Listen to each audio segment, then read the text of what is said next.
জুলাই আন্দোলনের সময় কার্নিশে ঝুলে থাকা আমির হোসেনের কথা মনে আছে? তাকে সে অবস্থাতেই করেছিল পুলিশ।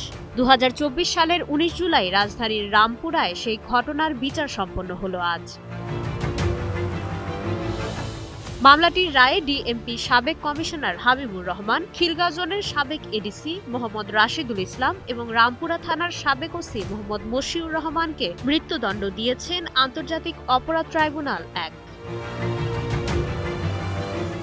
ট্রাইব্যুনালের বিচারিক প্যানেল রায়ে আরও 2 পুলিশ সদস্যকে দণ্ডিত করেছে। রামপুরা থানার সাবেক এসআই তারিকুল ইসলাম ভুঁইয়াকে যাবজ্জীবন এবং তৎকালীন এএসআই চঞ্চল চন্দ্র সরকারকে 20 বছরের কারাদণ্ড দেওয়া হয়েছে। রায়ের কার্যক্রম সরাসরি বিটিভিতে সম্প্রচার করা হয়। অভিযুক্তদের মধ্যে বর্তমানে চঞ্চল চন্দ্র সরকার গ্রেপ্তার থাকলেও বাকি 4 জন পলাতক রয়েছেন।